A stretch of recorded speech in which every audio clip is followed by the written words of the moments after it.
Hey guys, Sean Terry here, flip2freedom.com. Hope you are doing well. All right, now in this video, I'm going to talk about how to talk to a seller about listing their property. So pivoting from a cash offer to a higher number so then you can list the property on the MLS. Now, we are listing about 90% of the transactions of every contract that we sign.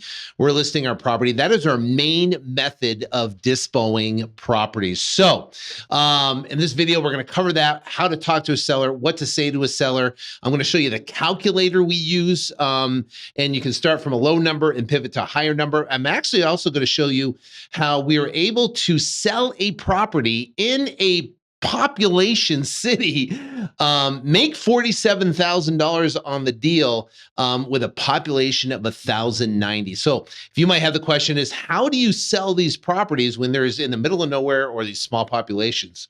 We're going to show you exactly how to do that in this video. So stay tuned.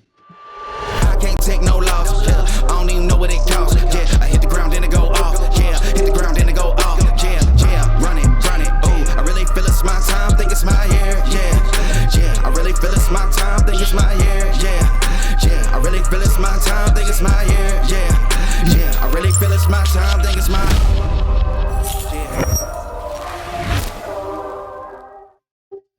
Hey guys, Sean Terry here. All right, so I've been wholesaling now for the past 19 years.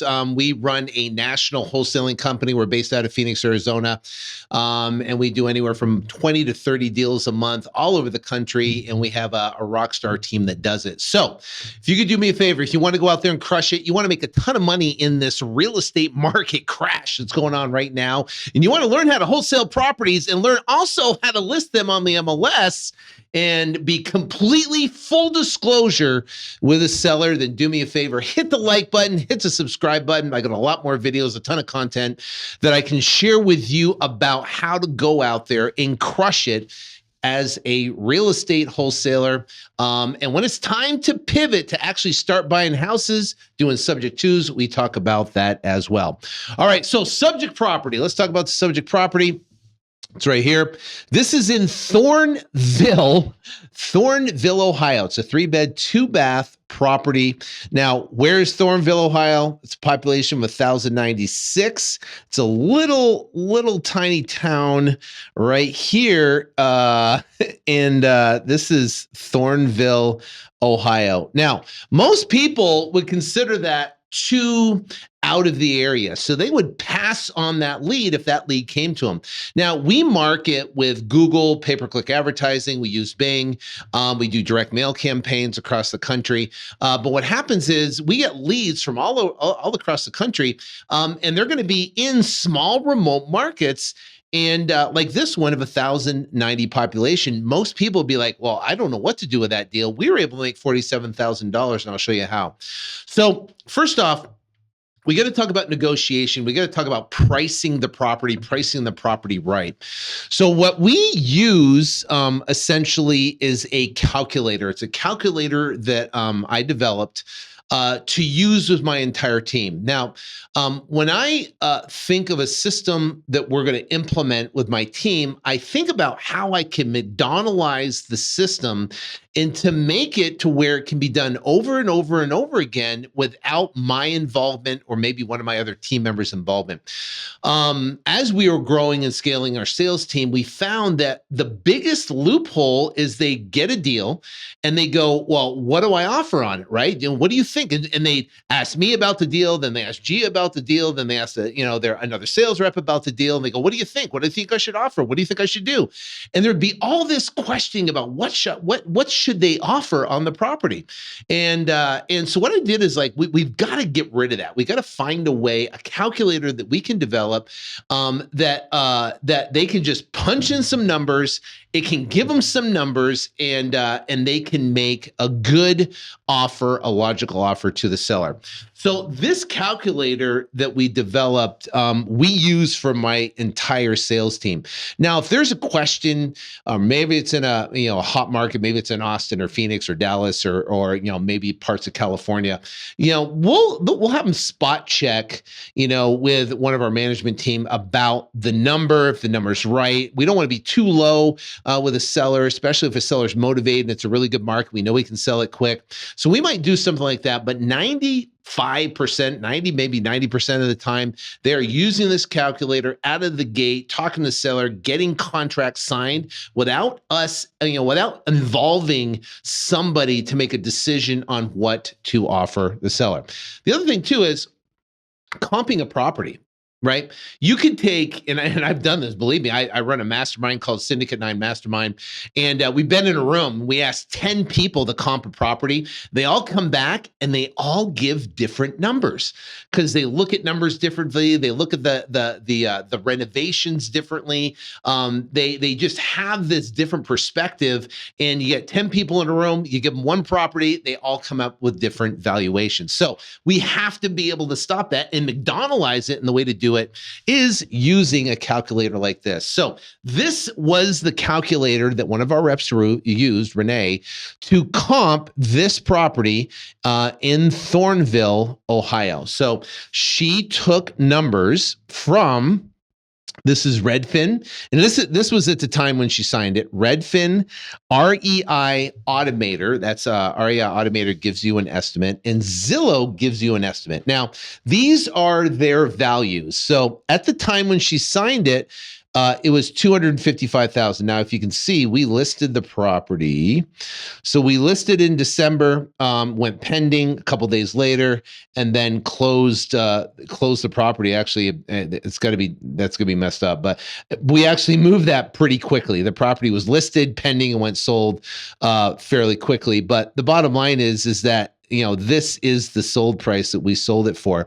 So essentially what happens is, you have this calculator, you drop in the numbers, those current numbers, and then there you take the square footage of the property multiplied by the square footage, right?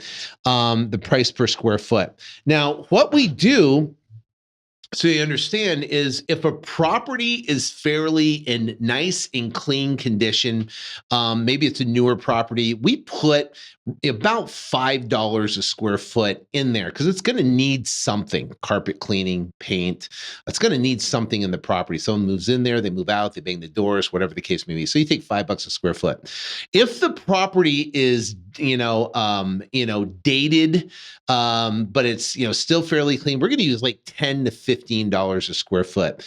And if the property's trashed, we're going to use $20 and up a square foot to basically take that to determine repairs. Let me go back here. So essentially what happened is this was $20 times the square footage is a $34,000 repair budget. Now, what this does, it takes the average price, takes these three, adds them up, divided by 3. That's the average price. And then what we do is we have our first initial, and this is our cash offer out of the gate. And this is this number minus repairs at 50% is that number. This number minus repairs at 60% is this number. This number minus repairs is this number. Now, our exit price is going to be at this price or lower, depending on where the property is. Now, this property obviously was in Ohio. There's not a lot of activity going on. We priced it at $255, and we're able to sell it. So, so now what we do is we have these 3 different numbers. We got a 50% less repairs, 60% less repairs, and 70%. So we start all of our offers off with that 50%. Now, let me make a caveat. We never name a number first until we get the seller to name their number first.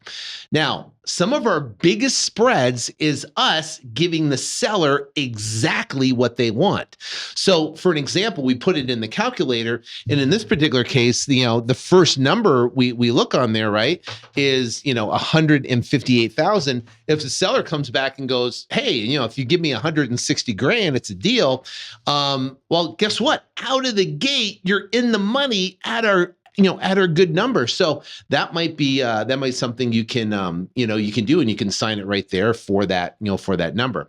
Now we're talking specifically about 90% of all the other transactions, because most of the transactions don't happen at that low number. So now let's talk about the conversation with that seller and what it sounds like.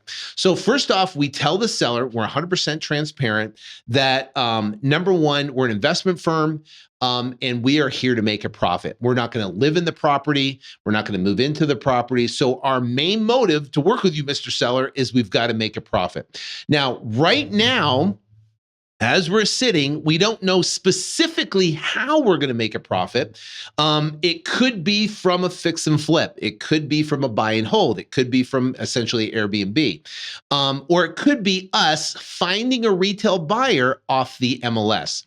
Now, what we can tell you, Mr. Seller, is that right now, because of all the economic turmoil that's going on, i.e. banks collapsing, stock market collapsing, recession fears, war, all this stuff going on in the world right now, interest rates rising, mortgage companies getting laid off.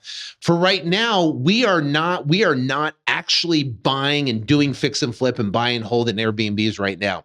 What we are doing is listing in the property on the MLS. So what we do is we offer that low cash number first, right? We'll offer that low cash number first. And that cash number, we can get the deal done. So we tell the seller, say, listen, we're here to make a profit. And for us to be able to pull the trigger and us to get this deal done without listing the property, our number is X, and our number is a 158. Now, and you kind of let that sit, and the seller goes, well, I can't take 158. There's no way I could take 158. And they say, great. What we can do is I could offer you a higher price. And with that, we are now then going to find a buyer. We're going to list the property on the MLS. And the great thing about it is that you don't pay any commissions. You don't pay any closing costs. You don't pay any fees. We handle all that. We give you a strike price we give you a contract price to say 197.7, and we give you a close date in 30 days. We'll list it on the MLS. We'll take all the calls, all the hassles. If there's any repairs needed, we'll handle that. You can sit back, we'll handle all the details of it, and we'll get the property closed, and we will get you your 197, which is significantly different from the 158. If you're okay with that and what we're doing, then we can move forward with a transaction. If not, then we can put on the brakes and you can find another way to sell your property. So what happens is you're in full disclosure. You're telling them that we're going to list the property. We're going to find another buyer. You don't have to pay commissions, closing costs, and fees. We're going to inherit all that. If there is any repairs on the property, we'll inherit all that. We'll figure out that, and you'll get your strike price at the 197 on the close date. We do a typical close date of 45 business days. So that's what, and now the seller has a decision, right? They either can move forward or they can find another way to sell the property. Now, people ask all the time, they go, well, why wouldn't they just list it themselves? Why wouldn't they just go list it?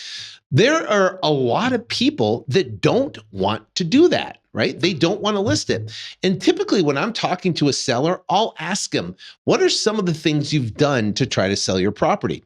And a lot of times they go, well, I talked to a realtor and they told me I had to fix up the property and I had to paint it and I had to declutter it. And, I don't really want to go down that road. So what if you could, and I ask them, say, what if you could sell that property? You could get the price you want. You didn't have to do all that stuff. Would you be interested? And they go, oh, heck yeah, absolutely. So if you ask sellers, what have they done? What have they done to try to sell the property? And maybe they said, I signed with a wholesaler and then he tried to renegotiate the price and then he backed out of the deal, right? You got to be able to know that information. Or maybe I listed it with an agent, or I was thinking about listing it and they wanted to have a bunch of people come through in showings. So now that's an objection that you're going to be able to overcome when it comes to actually listing the property on the MLS. You got to give them a benefit to doing business with you. So anyway, so what we do is we start at the low number, right? to get the deal done, cash at the low number. And here's the thing: how do we dispo those deals? We dispo those properties by talking to local agents in the market and offer it a cash deal. So we'll find a cash buyer in that local market that will buy that property at that low price. Now, essentially, if you look at the numbers, you're at 50% minus repairs. We're essentially at like a 40% offer on that property. We can sell that property and find a cash buyer. We've never had a problem selling a property in a market at that low offer number anyways. We're able to move it fairly quickly. Now, when we pivot, obviously we got to list the property on the MLS, and that's what we do. So that's the conversation with the seller. It's full disclosure. It's 100% transparent. And if they don't want to do it, we're not going to force them. We're not going to coerce them. We're not going to manipulate the situation. We're going to tell them 100% exactly what we're doing and how we're doing it. And guess what? If they're motivated, they're receptive. It's amazing. Now, we recently, we're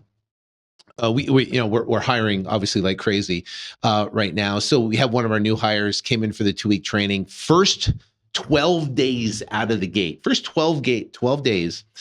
Signed 6 contracts. His average deal size is $50,600. He has over $370,000 in pipeline, or maybe it's $303,000 in pipeline revenue.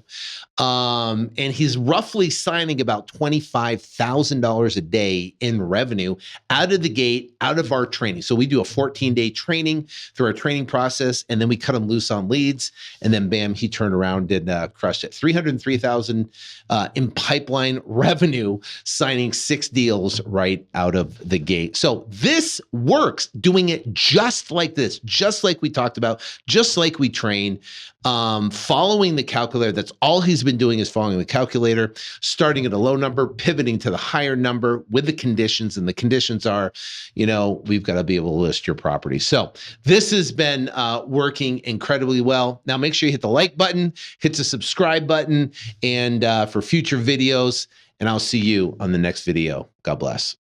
I can't take no loss. Yeah, I don't even know what it costs. Yeah, I hit the ground and I go off. Yeah, hit the ground and I go off. Yeah, run it. Ooh, I really feel it's my time. Think it's my year. Yeah, I really feel it's my time. Think it's my year. Yeah, I really feel it's my time. Think it's my year. Yeah, I really feel it's my time. Think it's my